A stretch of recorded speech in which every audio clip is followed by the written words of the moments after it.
Welcome to सुबह सवेरे पाकिस्तान। नाज़रीन, हम वापस आ चुके हैं और हम बात कर रहे होते हैं कि स्टॉक एक्सचेंज जो है उसमें कितनी बेहतरी आई है, कारोबारी जो एक ट्रस्ट था लेवल वो कितना बढ़ गया है। हाँ जी, बुध के रोज़ की हम बात कर रहे हैं ना, उस हवाले से कि 1 अरब तकरीबन 36 करोड़ 33 लाख से ज़ायद शेयर्स के जो हैं वो सौदे हुए हैं, कारोबार किए गए हैं। शेयर्स की मालियत जो है वो भी बताई जा रही है कि वो तकरीबन जो थी 28 अरब जो है 33 करोड़ से ज़ायद थी। और ना सिर्फ स्टॉक मार्केट बल्कि मुआशी सतह पर भी बेहतरी आ रही है। माहिर मुआशियात 2018 के मुकाबले में अब सिर्फ 1/3 कर्जा लेने की जो है वो कह रहे हैं कि हमें ज़रूरत होगी। और हम देख रहे हैं कि ये एक रिकॉर्ड जो है इजाफा देखा है जो कारोबार हिस्सेस का हुआ है वो बेहतरीन है। और फिर यही कह रहे हैं माहिर मुआशियात की जी हर चीज़ जो है वो बेहतर हो रही है। बिल्कुल, पाकिस्तान स्टॉक मार्केट में हम देखें तो शेयर्स की खरीदो फरोख्त का नया रिकॉर्ड कायम हो गया। स्टॉक मार्केट में हमने देखा कि गुज़श्ता रोज़ एक दिन में तकरीबन 2 अरब 20 करोड़ से ज़ायद शेयर्स की ट्रेडिंग की गई है। और स्टॉक मार्केट में कारोबारी हफ्ते के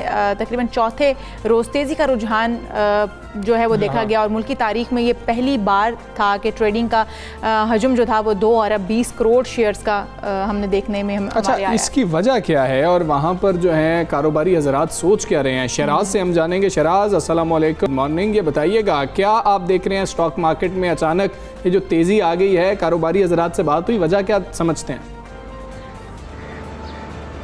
वालेकुम सलाम जी, जैसे कि आपने भी बताया कि कारोबारी हफ्ते के दौरान स्टॉक मार्केट में जो उतार चढ़ाव का जो सिलसिला है वो देखा जा रहा था। और पीर से लेके जुम्मे तक जो सिचुएशन की अगर बात की जाए तो अप एंड डाउन मार्केट में ज़रूर देखा गया, लेकिन इसके बावजूद हमने देखा कि स्टॉक मार्केट में जो शेयर्स की ख़रीदो फरोख्त है वो उसने जो है वो नए रिकॉर्ड्स कायम किए। बुध के रोज़ भी हमने देखा कि स्टॉक मार्केट में 1.56 बिलियन शेयर्स का जो कारोबार है वो किया गया। और गुज़िश्ता रोज़ ये रिकॉर्ड भी तोड़ दिया गया स्टॉक मार्केट की अपनी जानिब से ही। और 2 अरब से ज़ायद शेयर्स का जो कारोबार है उसमें जो है खरीदो फरोख्त देखी गई। इस हवाले से स्टॉक माहिरीन से हमारी जब बात हुई या स्टॉक ब्रोकर से जब हमारी बात हुई तो उनका यही कहना था कि कुछ कॉन्फिडेंस ज़रूर बढ़ा है स्टॉक ब्रोकर्स का, साथ ही साथ एक हेल्दी एक्टिविटी हमें स्टॉक मार्केट में नज़र आ रही है जहां शेयर्स की खरीदो फरोख्त हमें देखने को मिल रही है। और आने वाले दिनों में भी तवक्को यही की जा रही है कि स्टॉक मार्केट में मजीद बेहतरी भी देखी जा सकती है। आज भी हमने देखा कि ट्रेडिंग के आगाज़ के साथ ही स्टॉक मार्केट में 100 से ज़ायद पॉइंट्स का जो इजाफा है वो देखा जा रहा है। और इस वक्त 100 इंडेक्स 40,900 पॉइंट्स की सतह पर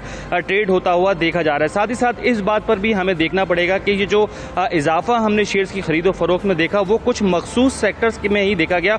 ओवरऑल स्टॉक मार्केट के जो शेयर्स है उस पर इसका असरअंदाज नहीं हुआ। तो ये भी तवक्कुआत और ये भी बातचीत स्टॉक माहिरीन और माशी तज्ज़ियाकारों की जानिब से की जा रही है कि सिर्फ एक सेक्टर में सरमायाकारी होना, उसकी शेयर्स की खरीदो फरोख्त होना कुछ सवाल ज़रूर उठाता है, लेकिन साथ ही साथ एक हेल्दी एक्टिविटी जो है वो स्टॉक मार्केट में हमें देखने को मिल रही है जिससे न सिर्फ सरमायाकारों को फ़ायदा होगा बल्कि जो उनका कॉन्फिडेंस है वो भी बिल्डअप होगा और आने वाले दिनों में मजीद बेहतरी की जो तवक्कुआत हैं वो की जा सकती हैं।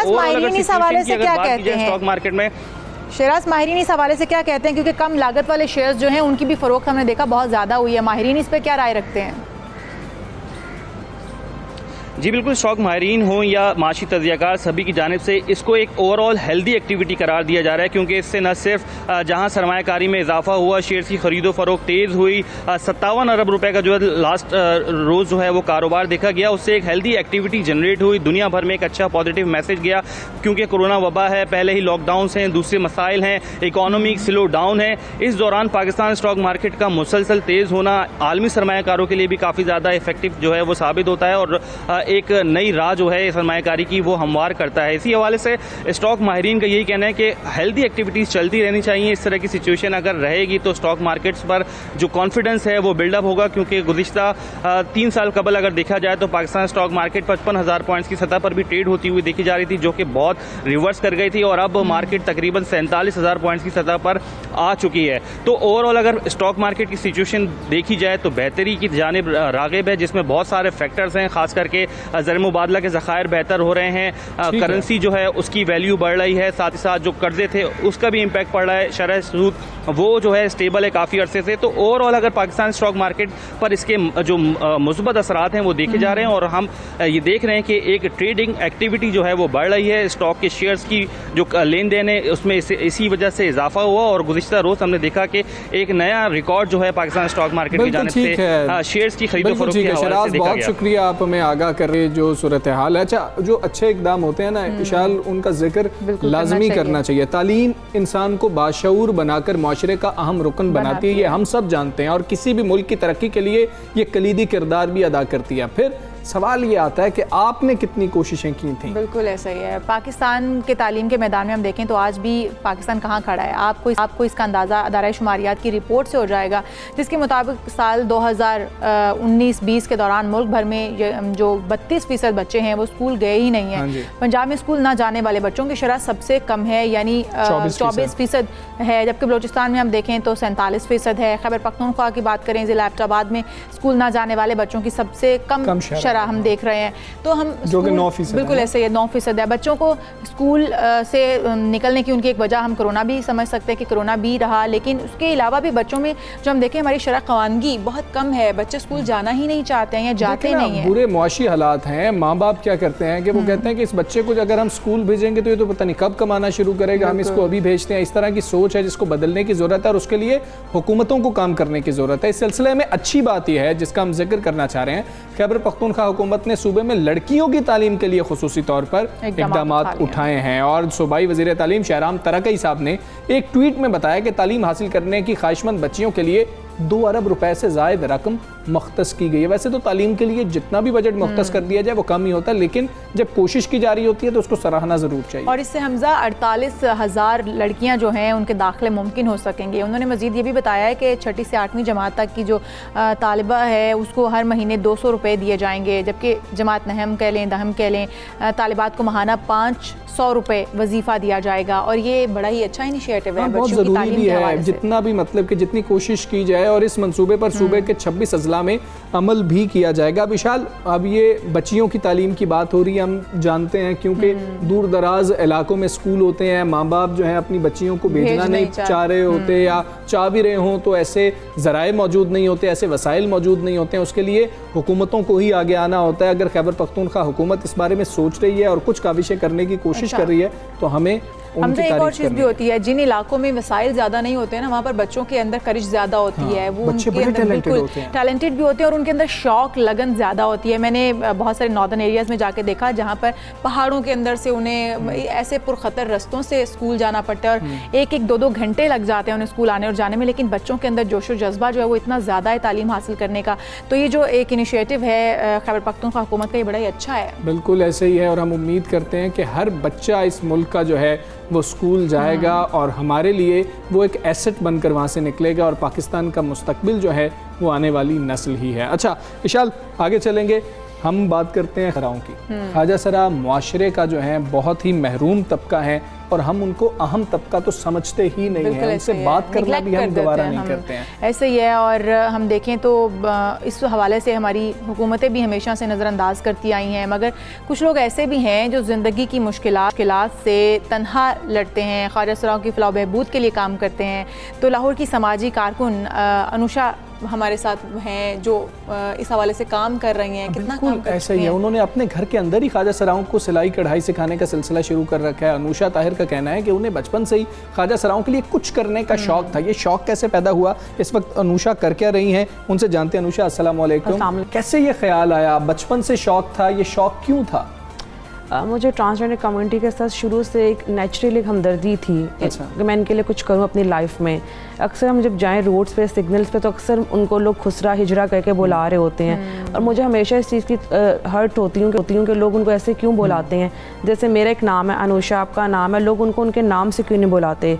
तो शुरू से ही मेरे थी मैं लाइफ के किसी गोल में, अपने लाइफ के गोल में पहुँच जाऊँगी, मैं डेफिनेटली ख्वाजा सरा कम्युनिटी के लिए कुछ करूँगी। तो इस सेटअप मैंने अपने घर में ही स्टार्ट किया था ताकि मुझे कोई ऑफिस के बिल्स ना देने पड़े। तो मेरे जो घर के रूम्स जो स्पेयर हैं उन्हीं में इन चीज़ को यूटिलाइज़ किया जाए। तो अनुषा, फैमिली ने कोई रद्द-ए-अमल नहीं दिया इसके ऊपर कि अनुषा ये क्या करने जा रही हो, ये काम ना करो, या फिर इस तरीके का, क्योंकि आपको पता है रुझान नहीं है हमारे यहाँ।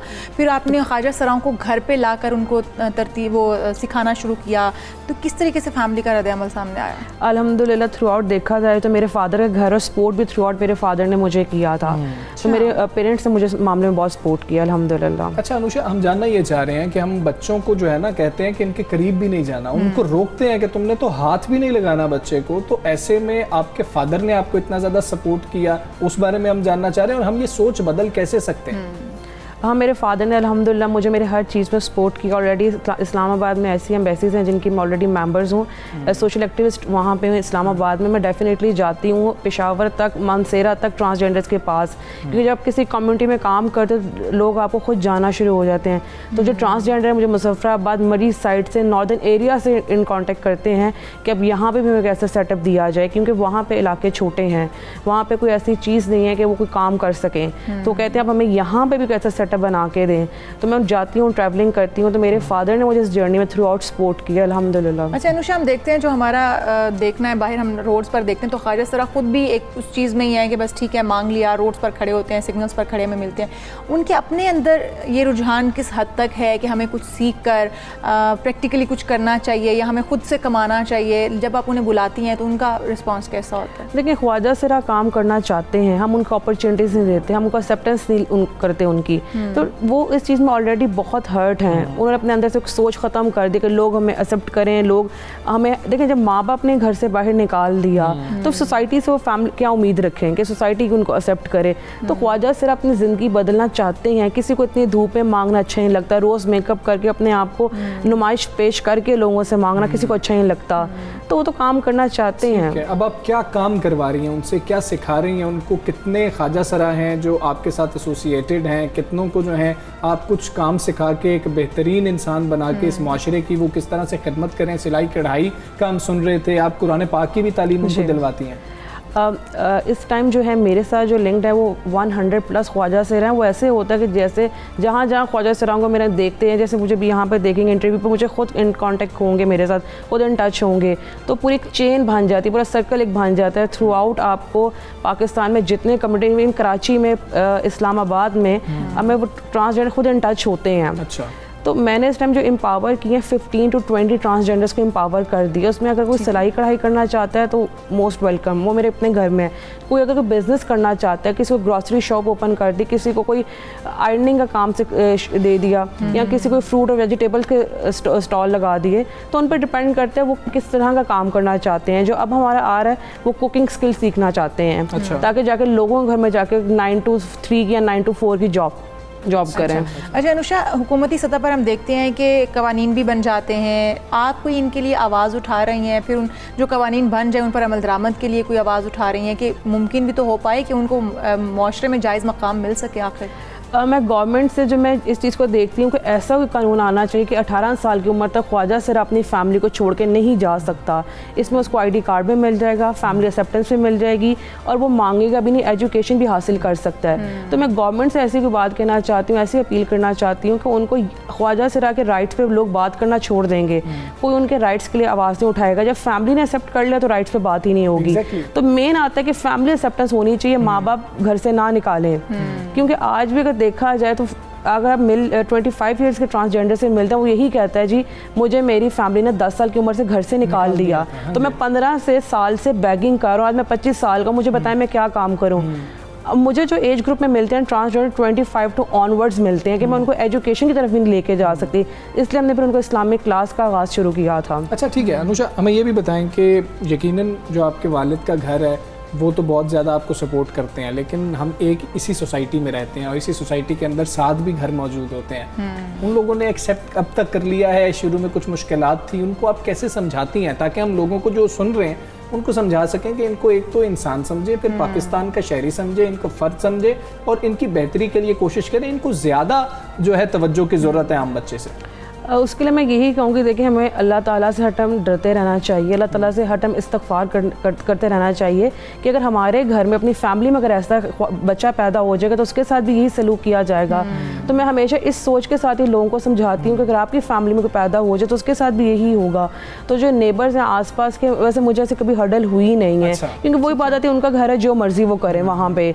तो मुझे सोसाइटी, जो मेरे नेबर्स हैं, जिस सोसाइटी में रहती हूँ, वहाँ पे इवन गार्ड्स वगैरह को भी पता है कि उस घर में ये काम हो रहा है, वहाँ पे ट्रांसजेंडर्स आते हैं, वहाँ में उनको स्किल्स प्रोवाइड की जा रही हैं। तो कभी ऐसे कुछ ऐसा हर्डल नहीं आई। तो वसाइल का भी हमें बताएं कि वसाइल भी तो चाहिए होते हैं ना, जब आप इस तरीके की कोशिश कर रहे हैं तो वो वसाइल कहाँ से आते हैं? खुद ही सब कुछ अफोर्ड कर रही हैं या कुछ लोग आपकी मदद भी करते हैं?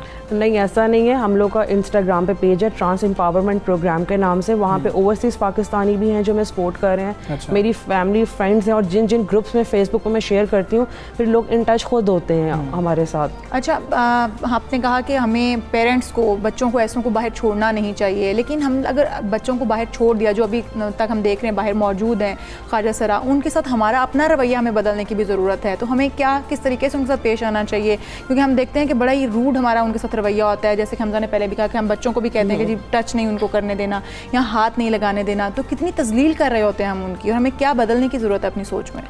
मैं तो सबसे पहले इसी चीज़ को कहूँगी, बदलने की ज़रूरत यही है कि यही सोचा गया कल को हमारे घर भी ऐसा एक बच्चा हो सकता है, बहन के घर हो सकता है, भाई के घर हो सकता है, तो उसके साथ भी यही सलूक किया जाएगा। तो मैं जब भी किसी ख्वाजा सरा से मिलती हूँ हमेशा उसकी फैमिली बैकग्राउंड ज़रूर पूछती हूँ कि उसके जो अपने बहन भाई हैं वो किस स्टेज पे अपनी लाइफ में।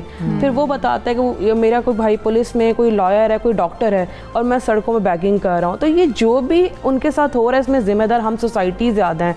मेरा नहीं ख्याल कि माँ, देखिए चोर भी अपनी माँ के साथ रहता है, डिसेबल बच्चा भी माँ के साथ रहता है, हर तरह करैक्टर का इंसान भी अपनी माँ के साथ रहता है। तो मैं मान नहीं सकती, माँ बाप घर से नहीं निकालना चाहते, ऐसा होता है ये कि सोसाइटी कितना प्रेशर हो जाता है कि आप देखें ना हर जगह तो आप उसको हरास कर रहे हो, अगर वो गुजर है कहीं से आप तब भी उसको गलत अल्फाज बोल रहे हो।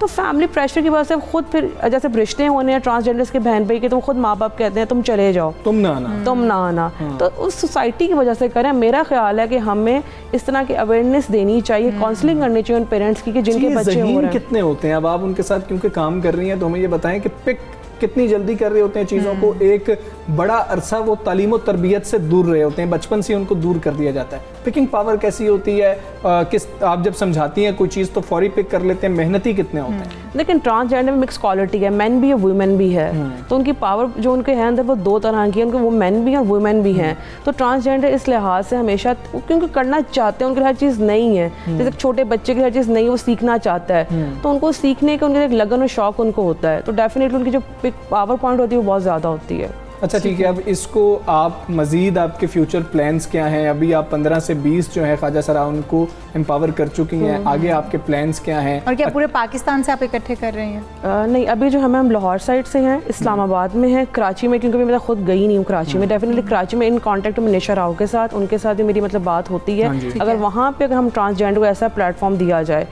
और सेकेंडली जैसे आपने बात की कि मज़ीद इसके लिए क्या किया जाए, तो मैं हमेशा से, आपने से पूछा है उसमें ये है कि हम ट्रांसजेंडर का शेल्टर होम इन फ्यूचर बनाएंगे। जैसे हमारे पेरेंट्स एक सर्टेन एज में जो बुजुर्ग होते हैं, डायबिटिक भी ट्रांसजेंडर, हार्ट पेशेंट्स भी ट्रांसजेंडर है, नबीना भी ट्रांसजेंडर्स हैं, तो उनके लिए जो मैं चाहती हूँ, मेरी अपनी ख्वाहिश है कि ऐसा शेल्टर होम बनाया जाए जहाँ पर ट्रांसजेंडर्स आके रहें। अच्छा। वो उनको, क्योंकि छोटे छोटे कमरों में, तंग गलियों में रहते हैं। अब आप देख लें वैक्सीनेशन है, ट्रांसजेंडर जो ग्रास रूट लेवल पर उनके पास आईडी कार्ड्स नहीं है, हमें वैक्सीनेशन में उनकी बहुत प्रॉब्लम आ रही है।